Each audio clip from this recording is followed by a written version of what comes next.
Okay, welcome back, everybody, Transformer TCG fans. This is Grillenheimer. I hope you like the background. You don't have to see my ugly mug and me using my arms all over the place. Okay, so last time we went through like the Nutty Alien Bungalow to Older Days or On the Run, and I think we even hit Planet of Junk because I remember explaining about how everybody in alt mode has the motorcycle trait. So using Planet of Junk in cooperation with Biker Gang could be really interesting.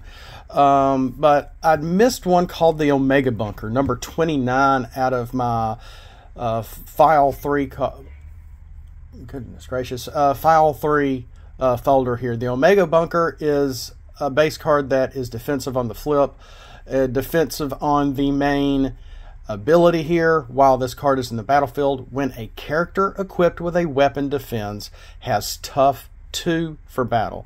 So you're going to hope that your opponent is not also playing base cards, does not have cards or actions or secret actions that can knock this out, that can scrap it or KO it, because you're going to, this is definitely, the Omega Bunker is somewhere you're going to want to go later in the game, because you're going to want to have weapons on your characters, you know, at least mid-game. With all the additions that everybody has done, I'm sure people's games are going much quicker now than ever. It would be my my guess. I haven't seen many games played, and I got a lot of subscriptions anyway. When a character equipped with a weapon defends, it has tough 2 for battle. I just have has. I don't have it. So, but I think it's fine. A character equipped with a weapon defends, has tough 2 for battle. So that's the main draw, is getting that tough 2 from a blue pip base card. But at the same time, armor upgrades can't be played by either player. So this is a great card to keep your opponent from playing armors. It's going to prevent you from playing armors. So, but you're going to be wanting to play a lot of weapons out there. So maybe you have constructed a deck where you have a lot of weapons and utilities, and actions and some secret actions, and maybe a base card or 2, including the Omega Bunker. So having those weapons on those characters with this in play, hoping that your opponent doesn't knock it out, is going to give those characters tough 2. So yes, there is some setup here. A lot of my cards have setup, so they may or may not work. But I did make it a rare card for what it is. Okay, Pred base, black, green, Pierce on the flip. It's giving Pierce to Predacons and Predacons. Yes, the Predacon Combiners and the Predacon Beast War characters. I am staying away from Beast Machines. If anyone else has made Beast Machine characters, it would work for that trait. As long as that a character is that faction, they are going to get Pierce 2 until end of turn. So yes, and that's all this does. It's not preventing anything. There's not any secondary abilities going on, etc., etc. Predacon Crash Sight. I missed this one on my previous recording. Blue, green, so it's a defensive flipping, but it's going to give your Predacons bold 1. In this Beast War Predacons, bold 1. Maximals have, each maximal has -1 bold for battle. Now, I did not do Oppress here because I did not know about Oppress when I made this card.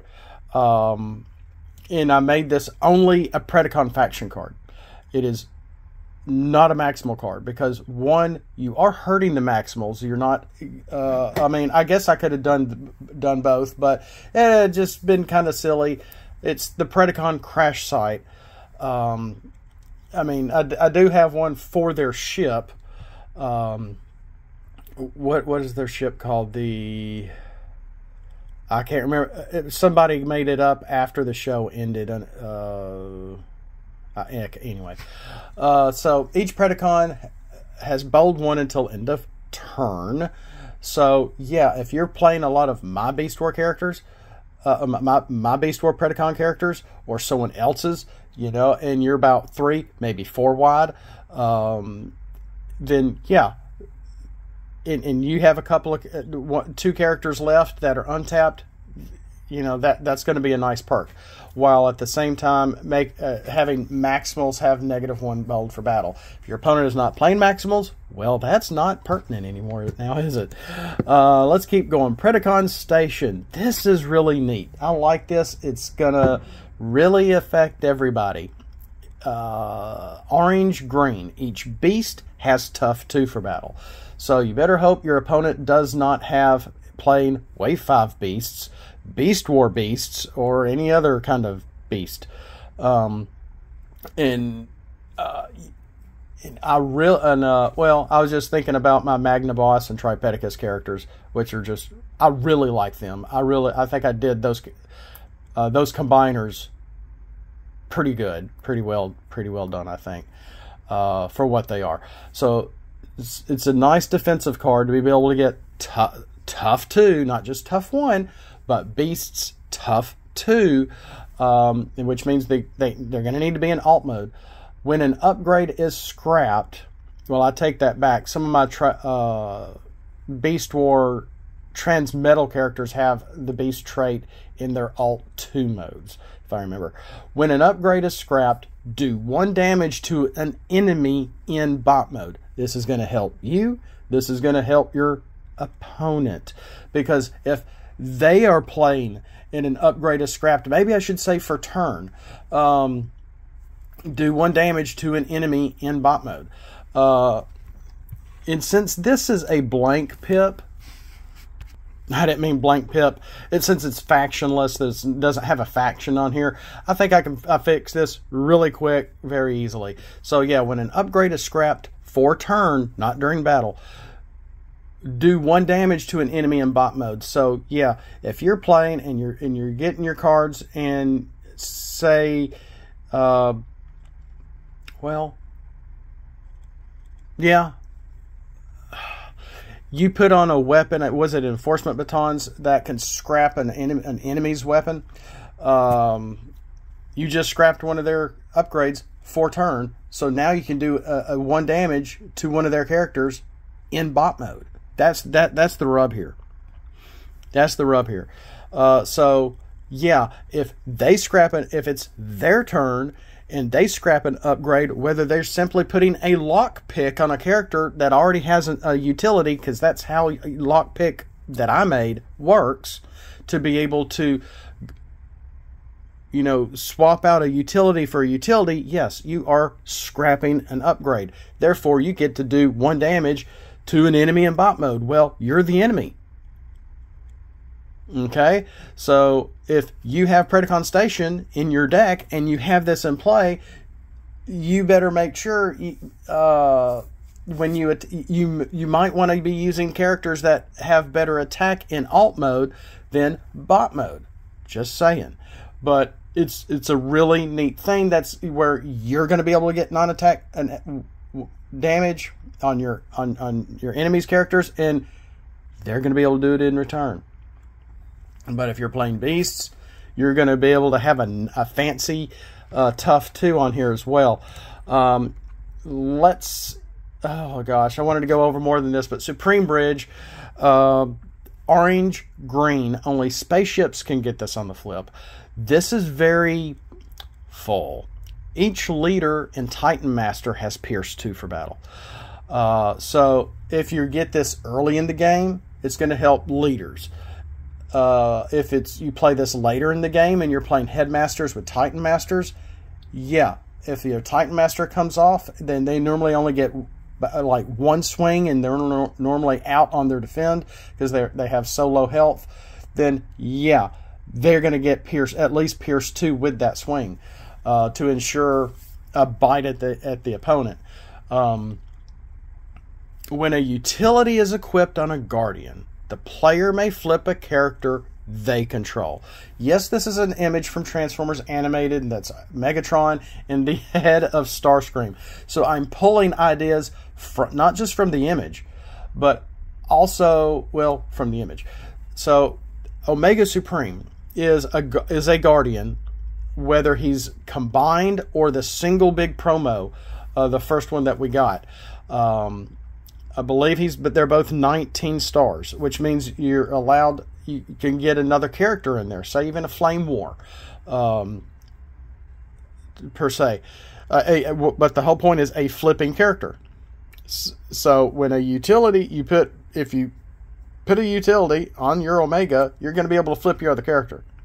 And you're only going to have probably one character unless you're breaking the 25-star rule. Weapon upgrades can't be played by either player. So there's that. So I think that's really, really neat. So if you are playing this, if you do have this rare base card in your deck, you need to get your weapons out first before you play this, because base cards are played at the start of turn before you draw. That is and I really, once I realized that during testing, I'm like, this is when these cards need to be played. You can't just play it with your other cards, but it still counts as one of the cards you play for turn. Okay? And if you want to break my rules of only having one or two in your deck without a space bridge, which I think is wrong. I really think you need to have a space bridge to be able to play them. Because if you even have one of these cards, you can win the game a little too easily. You normally can get them on the flip a little too easily. But, I don't know, let's say you just break that rule completely. It's like, this guy's got a pretty good idea. Let's just skip the base bridge. Let's put 10 base cards in our decks. I'll put 10, you put 10. Let's construct our decks. Let's come back later with our phones or cams or physically, however you're playing, and let's see what happens. How fun is this? And see, and again, just see what happens. You may really end up liking this, and you may be like, whoa, I can't do this, I can't play this, you're getting bold, oh, I'm going to be able to get bold, I'm going to be able to get tough off your base card because now it's my turn and I have these characters, etc. See where I'm going with? And I think this not only opens up the idea of having certain base cards as sideboard fodder, but also to be able to have more sideboard options as well, not just for base cards, but for other characters and other cards. I think you may end up having, it's like, well, 40 cards per deck, and having these cards in my deck, the 40 minimum is not working. I want more cards. Let's do a 50 card deck. Let's do a 60 card deck. Let's throw a handful of these in here. Let's try them. Let's forget the space bridge. Let's do 9. I said 10 earlier, but everything divisible by 3s. Everything divisible by 3 with this game just seems like it really fits and feels like it works. That's why I went with a maximum of, not max, but 3 base cards with a space bridge. So, and you can have 2 space bridges. They can be the same space bridge. I just did 2 different images for the fun of it. Especially if you and your opponent are playing with these, and you're like, okay, I've got the G1 space bridge, you have the TF Prime space bridge, etc., etc. I think it really unlocks a really cool part of the game. Are these zone cards? No. Are these rolling actions, plot actions? No. It's almost everything rolled into one. They go in your deck. They've got pip colors, etc., etc. This feels like it works. I really like these. We just finished my 3rd file for base cards. More to come. Just a ton more coming. We've got Sentinel from Beast Wars. We got Sherman Dam. We have a scoreboard. We have the Rings of Saturn, the Rectifier Coil, and Rat Headquarters. We've already looked at Surf's Up and the Ark already. All those are in my fourth file here. And we got Prehistoric Earth and Project Iacon. We'll see you next time with all this, including Quintessa. More fun coming. This is exciting. I'm getting more excited getting back into this and revealing these to you. So thank you for listening. Thank you for watching. I hope this is a different format. I like this. I don't feel like I'm watching myself do this anymore. We didn't go through as much as I wanted to. We only looked at about 5 cards: the Omega Bunker, the Pred Base, Predacon Crash Site, Predacon Station, and Supreme Bridge. That was it. I wish we could have gone over more. We'll see you next time. Thanks for, again, for everything. Thanks for following, and thanks for being here. So much more coming. So much more fun to be had. Have a blessed day. Throw scraplets at that like button as normal. We'll see you next time. And as always, Autobots, flip out and let's roll.